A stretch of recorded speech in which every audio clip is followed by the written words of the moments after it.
Di balik rimbunnya belantara, simpan rahasia yang jarang diketahui banyak orang. Mulai dari buah manis yang tersembunyi hingga berbagai tanaman yang punya khasiat alami untuk tubuh. Hari ini, ikut aku menjelajahi lebih dalam mengenal kekayaan alam yang bisa kita olah langsung dari akarnya. Mari kita mulai. Selamat datang di perjalanan hari ini. Kali ini saya kembali memasuki rimbunnya belantara. Bukan untuk menaklukkan alam, tapi untuk belajar mengenalnya lebih dekat. Hutan selalu punya cara sendiri untuk berbagi. Tugas kita hanya perlu memahami tanda-tandanya. Mari ikuti langkah saya. Kita lihat harta karun apa saja yang bisa kita temukan di balik dedaunan hijau ini. Mengawali langkah hari ini, saya menemukan tanaman sintrong atau secara ilmiahnya disebut Chrysocephalum crepidioides. Tanaman ini adalah sayur darurat yang sangat populer di kalangan petualang. Ciri khasnya adalah aroma harum menyerupai buah mangga jika daunnya diremas. Selain rasanya yang segar, sintrong juga mengandung antioksidan alami yang baik bagi tubuh. Rasanya manis dan sangat segar untuk dijadikan lalapan mentah. Jujur saja, tanaman sintrong yang tumbuh subur ini saya temukan berada dekat dengan kuburan. Tapi gak apa-apa, semuanya aman kok. Cukup menarik rasa dari daun sintrong tadi. Dan sekarang mari kita masuk sedikit lebih dalam lagi. Saya merasa ada sesuatu yang lebih unik yang sedang menunggu untuk ditemukan di balik rimbunnya hutan ini.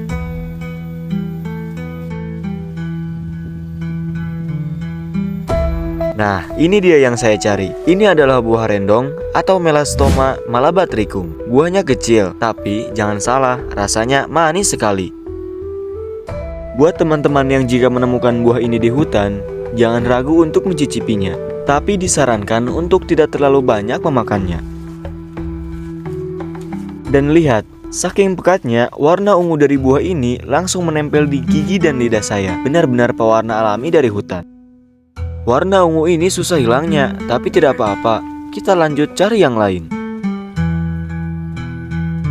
Di batang pohon yang sudah mulai membusuk ini, saya menemukan jamur Auricularia auriculajudae, atau yang kita kenal dengan sebutan jamur kuping. Sebenarnya jamur ini menu yang lezat jika saya buat olahan. Tapi sayangnya yang saya temukan ini sudah mulai hancur dan busuk. Ingat, jangan pernah memaksakan diri menemukan jamur yang kondisinya sudah tidak segar seperti ini, karena bisa berisiko bagi kesehatan. Dan saya memutuskan untuk pergi meninggalkan jamur kuping itu. Dan saya akan terus melangkah masuk ke area yang lebih rimbun dan lembab.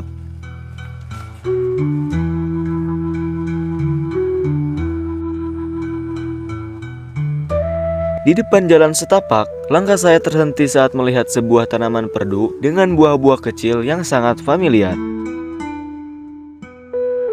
Bukan cuma bentuknya yang eksotis, tanaman ini juga kaya akan manfaat. Akarnya sering digunakan dalam pengobatan tradisional untuk meredakan nyeri sendi dan masalah pencernaan.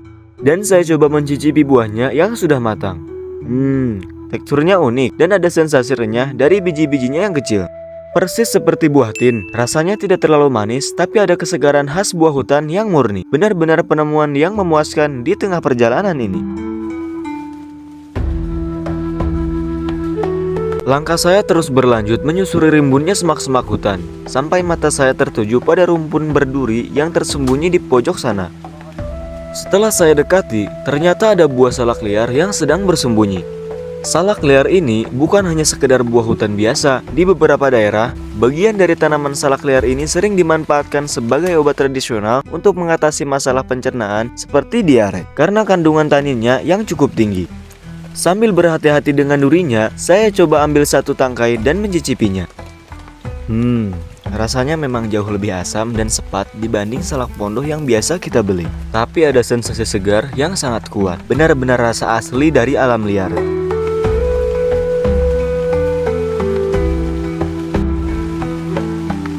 Sesudah puas menikmati salak, tiba-tiba hujan pun turun, dan saya memutuskan untuk berteduh di bawah rindangnya pepohonan. Dan setelah hujannya mulai sedikit reda, saya memutuskan untuk melanjutkan perjalanan ini, melintasi pedalaman hutan. Dan dikarenakan tanahnya licin, saya harus lebih berhati-hati untuk melangkahkan kaki.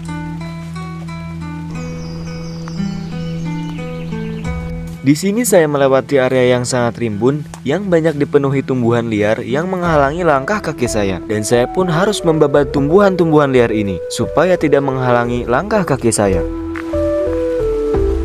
Baru saja saya ingin melanjutkan langkah, tiba-tiba langit yang mendung tadi tidak bisa lagi menahan airnya. Hujan pun turun semakin deras, jauh lebih lebat dari yang saya duga. Karena saya tidak berencana membuat shelter atau menginap, saya dan kameramen harus cepat-cepat mencari perlindungan.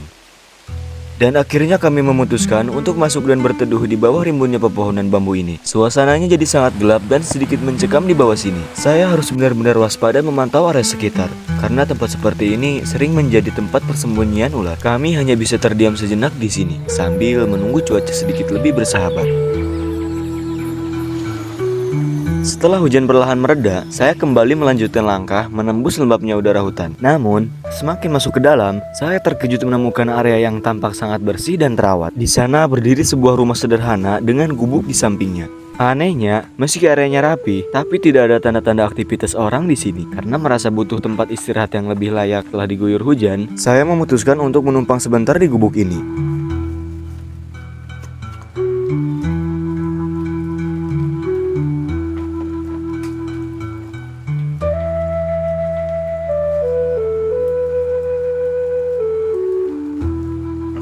Baru saja setelah saya duduk, mata saya tertuju pada sebuah kolam semen yang airnya terus mengalir jernih. Di dalamnya terlihat ikan-ikan cantik yang berenang dengan tenang, dan saya pun langsung menghampirinya.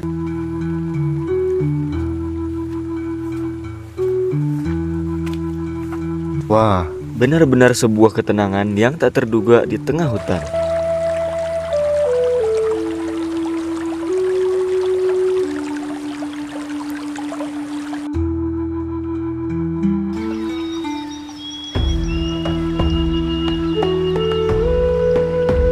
Setelah melihat kolam ikan, lalu saya kembali ke gubuk sambil melihat area sekitar. Dan pada saat akan melanjutkan perjalanan, tepat di dekat situ, saya menemukan sebuah pepaya muda yang sudah tergeletak di tanah. Dan saya pun langsung bergegas untuk mengambilnya.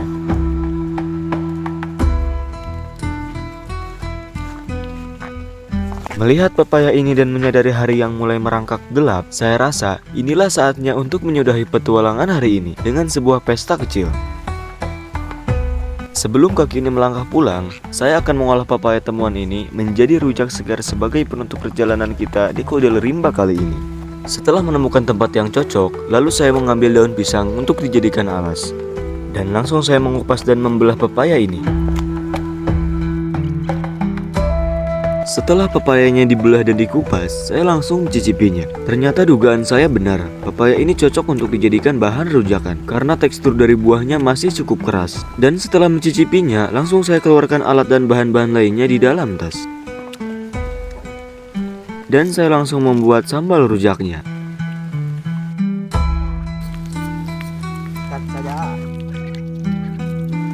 Setelah sambal rujaknya jadi, sekarang saatnya tahap menikmati. Wah, merujak di tengah hutan setelah hujan seperti ini sangatlah mengasyikan dan menyenangkan.